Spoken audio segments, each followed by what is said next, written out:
नमस्कार दोस्तों, नाग पंचमी की हार्दिक शुभकामनाएं। आज मैं कथा लेकर आई हूँ नाग पंचमी की। तो कथा सुनने से पहले अभी तक हमारे चैनल को सब्सक्राइब नहीं किए हैं तो सब्सक्राइब कर लीजिएगा और साथ ही कमेंट बॉक्स में हर हर महादेव अवश्य लिखें। नाग पंचमी सावन महीने के शुक्ल पक्ष की पंचमी तिथि के दिन मनाई जाती है। यह दिन नाग देवता को समर्पित है। पौराणिक काल से ही सांपों को देवताओं की तरह पूजा जाता है। माना जाता है कि नाग की पूजा करने से सांपों के डसने का भय समाप्त हो जाता है। भगवान भोलेनाथ के गले में भी नाग देवता लिपेटे रहते हैं।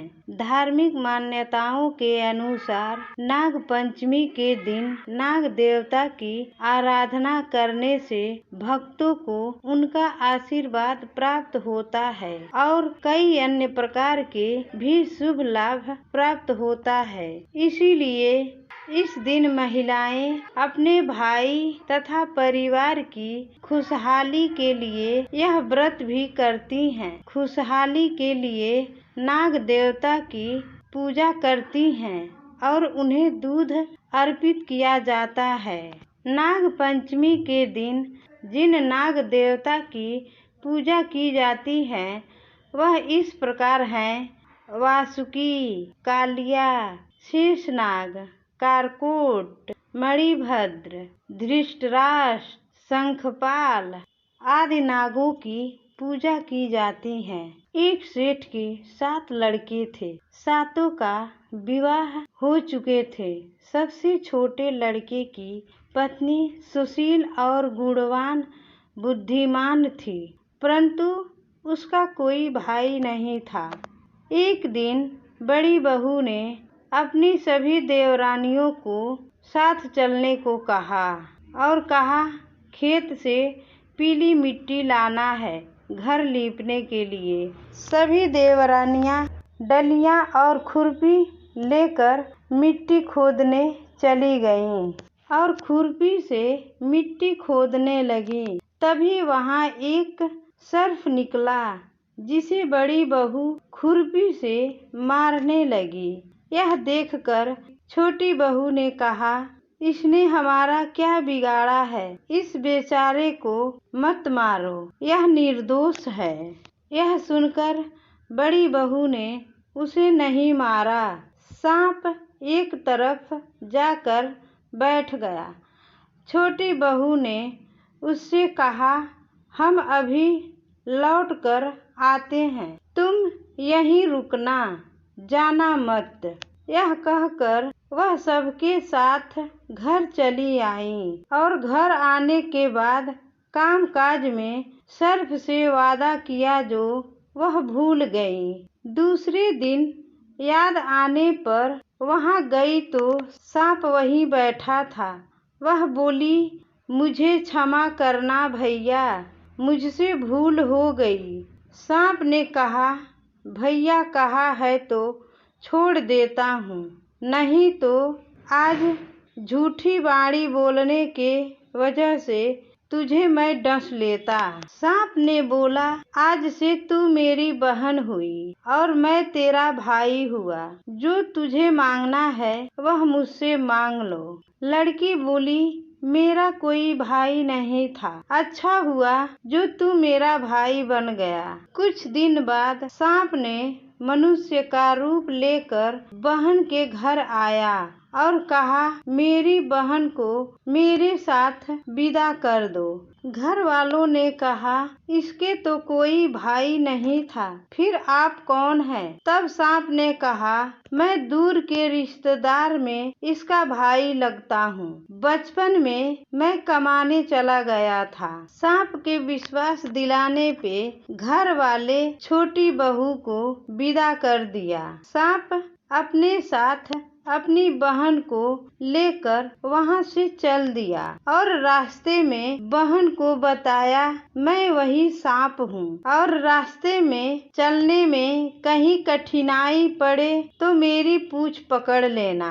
और जिस तरह भाई ने कहा था बहन ने वैसा ही किया। भाई के घर पहुँचने पर बहन ने ऐशो आराम को देखकर हैरान रह गई और बहन भाई के घर रहने लगी। एक दिन सांप की माँ ने कहा मैं एक काम से बाहर जा रही हूँ, तू अपने भाई को दूध ठंडा पिला देना।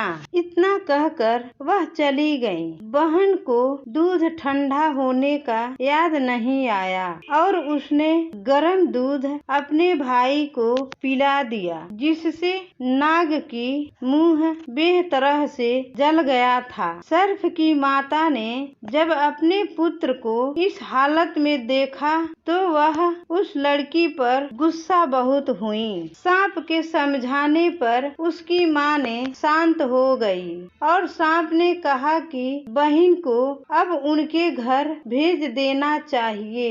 तब सांप और उसके पिता ने उसे बहुत सा सोना चांदी जवाहरात वस्त्र आदि देकर घर पहुंचा दिया। इतना सारा धन देखकर बड़ी बहू ने ईर्ष्या से कहा भाई तो बड़ा धनवान है और इसे झाड़ने के लिए सोने का झाड़ू भी चाहिए। भाई ने तुरंत सोने का झाड़ू भी लाकर दे दिया और साथ ही सांप ने छोटी बहू को हीरा मणियों का एक अद्भुत हार दिया था। उसकी प्रशंसा उस देश की रानी ने भी सुनी और वह राजा से बोली कि सेठ की छोटी बहू का हार यहाँ आना चाहिए। राजा ने मंत्री को हुक्म दिया कि उससे की छोटी बहू से हार लेकर शीघ्र ही उपस्थित हो। मंत्री ने सेठ जी से जाकर कहा कि महारानी जी ने छोटी बहू का हार पहनेंगी, वह हार उनसे लेकर मुझे दे दो। सेठ जी ने डर के कारण छोटी बहू से हार मांग कर दे दिया। छोटी बहू को यह बात बहुत बुरी लगी। उसने अपने भाई को याद किया और अपने भाई से कहा भैया रानी ने मेरा हार छीन लिया है, तुम कुछ ऐसा करो कि जब वह हार उनके गले में रहे तब तक के लिए सर्प बन जाए और जब वह हार मुझे लौटा दे तब हीरो और मणियों का हो जाए। सर्प ने ठीक वैसा ही किया। जैसे ही रानी ने हार पहना वैसे ही वह सांप बन गया। यह देखकर रानी चीख पड़ी और रोने लगी। यह देखकर राजा ने सेठ के पास खबर भेजी कि छोटी बहू को तुरंत भेजो। सेठ जी डरते हुए छोटी बहू को साथ लेकर वहां पहुँचे। राजा ने छोटी बहू से पूछा तूने क्या जादू किया है, मैं तुझे इसका दंड दूंगा। छोटी बहू बोली राजन क्षमा करें, लेकिन यह हार ही ऐसा है कि मेरे गले में हीरो और मणियों का रहता है और दूसरे के गले में सांप बन जाता है। यह सुनकर राजा ने सांप बने हार को पहनने को कहा। जैसे ही छोटी बहू ने उस सांप को अपने गले में पहना तो वह सांप हीरो मणियों का हार बन गया। यह देखकर राजा को उसकी बात का विश्वास हो गया और उसने प्रसन्न होकर उसे बहुत सी मुद्राएं भी पुरस्कार में दी। छोटी बहू अपने हार और धन सहित घर लौट आई। उसके धन को देखकर बड़ी बहू ने ईर्ष्या के कारण उसके पति से कहा उसकी पत्नी के पास न जाने कहां से इतना धन आया है। यह सुनकर उसके पति ने अपनी पत्नी को बुलाकर कहा ठीक ठीक बताओ कि यह धन तुझे कौन देता है। वह अपने भाई को सांप को याद करने लगी।